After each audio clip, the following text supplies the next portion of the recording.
Dieses Mal sind wir auf Nusa Lembongan. Das ist eine Insel direkt neben Bali, die auch noch zu Bali gehört. Und wir sind heute mit dem Speedboot drüber gefahren. Es hat eine halbe Stunde gedauert. Und es hat wie viel gekostet? Wir mussten direkt Hin- und Rückfahrt buchen. Es war günstiger zusammen, waren 200.000, was knapp 12 Euro sind. Genau. Ja. Hier hinzukommen ist auf jeden Fall super unkompliziert. Man fährt nach Sanur zum Strand, da sind, glaube ich, 8 Anbieter. Wir haben uns einen davon rausgepickt, hatten gestern schon mit denen geschrieben, ein bisschen verhandelt, 100.000 hin, 100.000 zurück, also knapp 12 Euro. Wir nehmen euch die nächsten Tage mal mit. Wir wollen uns auf jeden Fall einige Aussichtspunkte anschauen und ein paar von den Stränden hier, die sollen super schön sein. Vor allem wollen wir so ein bisschen zeigen, wie die aktuelle Situation hier auf der Insel ist. Und wir haben jetzt schon auf dem Weg hierhin zu dem Homestay gesehen, dass echt die meisten Restaurants zu haben. Wir wollen euch da auf jeden Fall mal so einen Eindruck geben, wie das die hier aktuelle Situation ist. genau gerade so ist. So, ich zeige jetzt einmal eben unsere Unterkunft hier. Das ist hier der Außenbereich, das sind die kleinen Bungalows von außen. Dann geht es hier hoch. Dann ist hier unsere Terrasse mit einer Couch und einem Tisch. Und dann geht es hier zur Tür rein.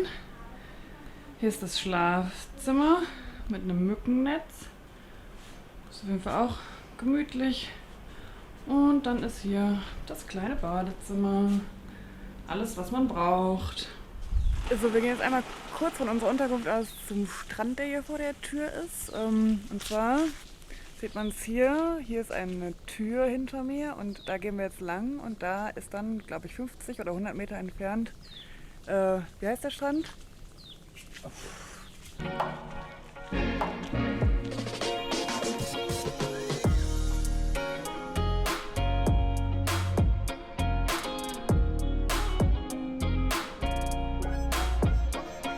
Boah, es ist mega hell, aber wir sind jetzt angekommen und ich würde sagen, ist ziemlich schön, oder? Es ist der längste Strand auf Nusa Lembongan übrigens.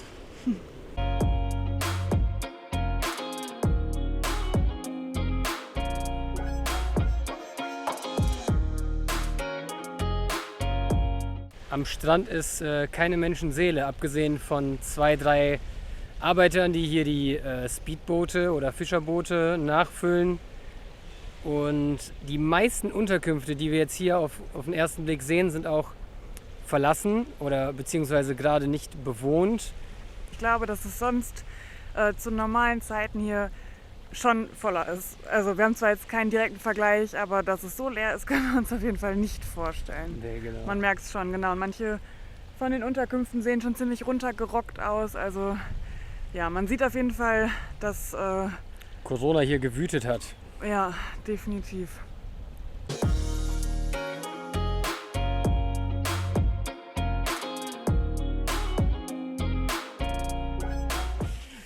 Okay. So, guten Morgen. Ja, es geht jetzt los. Wir schauen uns jetzt die Devil's Tier an. Das ist der erste Aussichtspunkt. Und dann geht es weiter zur Blue Lagoon. Und die Blue Lagoon liegt auf Nusa Ceningan. Das ist eine kleine Insel direkt neben Nusa Lembongan. Die sind nur mit einer Brücke verbunden. Und die Wege hier sind super kurz. Also auch zur zweiten Insel rüber zu fahren dauert, glaube ich, weiß ich nicht, 20 Minuten. Ja, ist alles in einem Radius von 2 bis 5 Kilometern entfernt.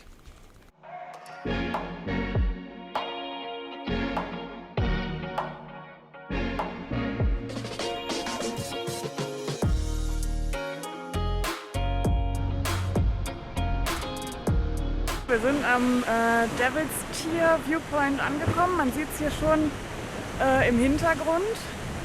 Und zwar ist das eine Klippe.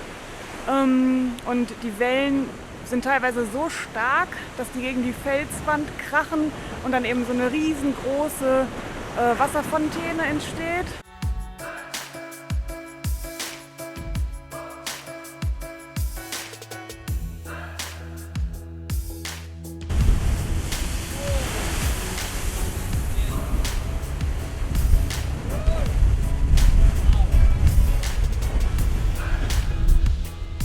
Das war ganz schön beeindruckend. Voll, die war groß.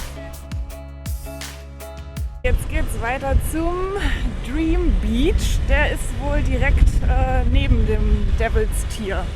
Den schauen wir uns jetzt an.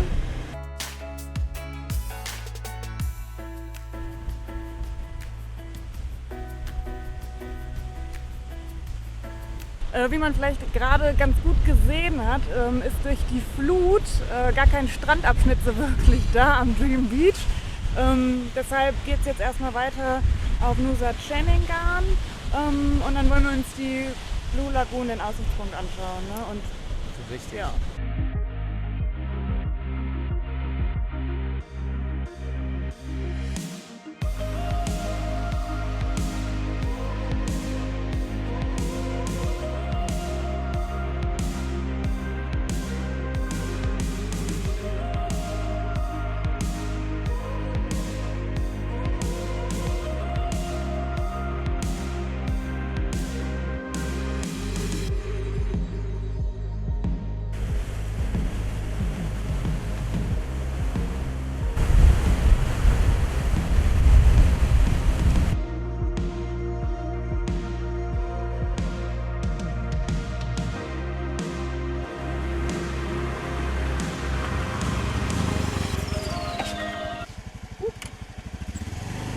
Okay, noch ein kleiner Tipp am Rande, etwas, was wir sonst selten machen. Sobald man von der Fähre runterkommt, wird man von sehr vielen Leuten angesprochen. Das ist oft an Fähren so in Asien. Und eigentlich buchen wir dort nie was, weil die Preise meist nicht die besten sind und auch die Leute etwas skurril. Hier in dem Fall war das aber super easy. Der Preis war top. Wir zahlen jetzt 50.000, was so 4 Euro, 3 Euro etwas sind pro Tag. Und lustig ist auch, wir können den Roller einfach zurückgeben. Da unsere Fähre aber um 8 Uhr geht, sollen wir den Schlüssel einfach am Roller lassen. Hier kennt sich jeder.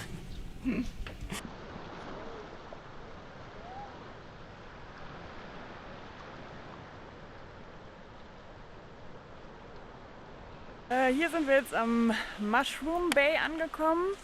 Auch ein schöner Strand auf Lembongan.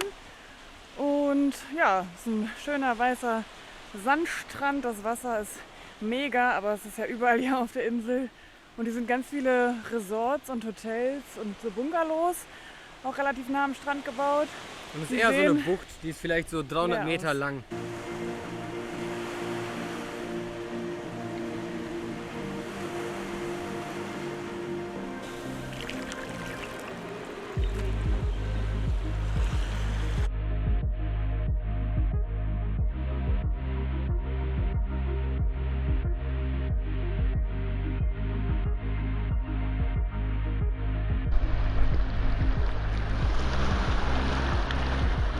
Große Teile des Nordostens von Nusa Lembongan sind mit Mangroven bedeckt.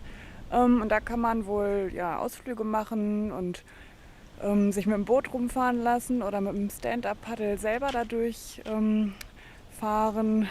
Oder wie sagt man? Oder mit dem Kajak. Wir haben gehört, dass die Touren sich nicht lohnen, weil die nur 20 Minuten einmal durch die großen Kanäle fahren und dann geht's zurück. Deswegen probieren wir jetzt dort einfach hinzufahren und uns einen Kajak zu leihen. Genau.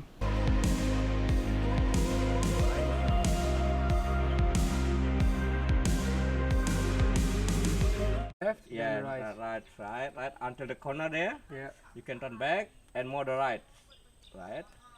Outside there, you can look at the ocean in here. You just turn the left. Okay.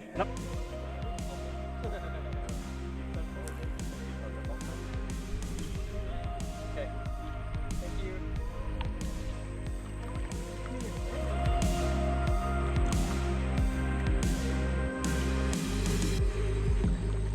Das ist echt mega cool. Wir hatten nur gerade schon etwas Lenkschwierigkeiten, weil ich die Kamera gehalten habe und Silvio da hinten gerade alleine paddelt. Ja, Selma gefällt's auch. Sie ist auf jeden Fall total interessiert und wollte unbedingt nach vorne und guckt sich alles genau an. Und ja, wir sind hier ganz alleine in den Mangroven und das Wasser ist glasklar. Und ja, uns wird gerade schon gesagt, es gibt hier eigentlich kaum wilde Tiere, außer Echsen könnte man sehen. Ja, und Fische. Und es ist Salzwasser, kein Süßwasser. Das ist auf jeden Fall mal nur zu empfehlen. Es ist wirklich, wie Lea schon gesagt hat, niemand hier und es ist unglaublich entspannt, ruhig und mega schön. Wenn man einen Kajak besser lenken könnte.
fertig mit unserem Kajaktrip. Man kann ja einmal im Kreis fahren, das dauert so eine halbe, dreiviertel Stunde vielleicht. Ich würde empfehlen, so kurz vor 12 Uhr loszustarten, weil jetzt beginnt die Low Tide und dann ist das Wasser auch nicht mehr so klar und die Strömung ist deutlich stärker. Ist auf jeden Fall nur zu empfehlen. Wir haben jetzt für das Boot 100.000 bezahlt für das Kajak für 2 Stunden. Das sind knapp 6 Euro. Und ja, war echt schön. Ja, fand ich auch. Kann man gut mal ausprobieren. Das kann man gut mal machen.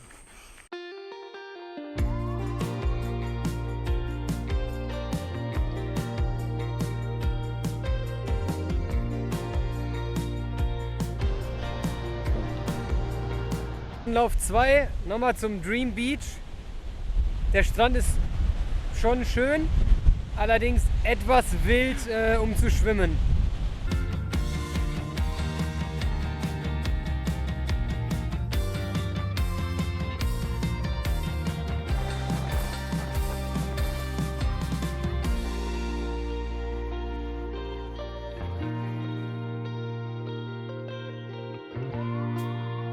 So, unsere Zeit auf Lemongan neigt sich nun dem Ende zu.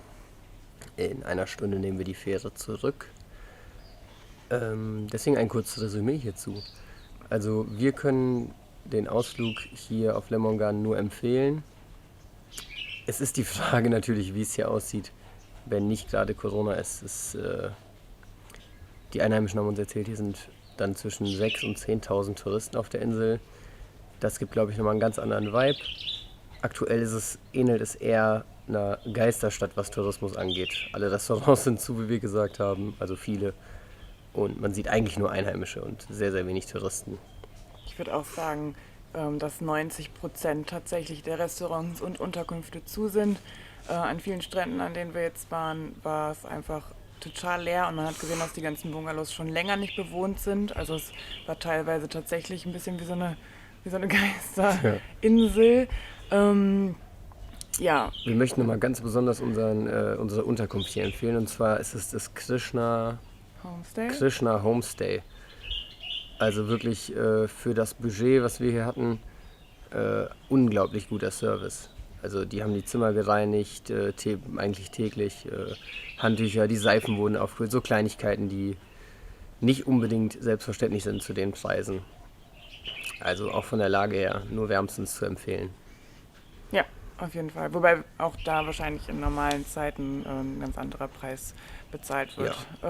Ja. Also mit dem Essen hatten wir auch teilweise echt Schwierigkeiten, was zu finden, weil tatsächlich einfach fast alles zu hat oder die Restaurants nur zu gewissen Zeiten auf hatten. Also das eine dann bis 2, das andere dann ab 3. Da muss man sich dann erstmal ein bisschen zurechtfinden.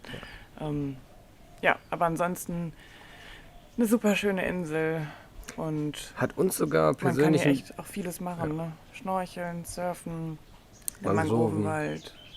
Hat uns persönlich sogar besser gefallen als Nusa Penida, um ehrlich zu sein. Weil Nusa Lemongan ist auch ein bisschen kleiner als Penida. Hier hat man noch mal so ein richtiges Inselgefühl. Ja. Es ist schön. Die 30 Minuten Bootfahrt, die lohnt sich. Die lohnt sich auf jeden Fall. Tschüss. Tschüss.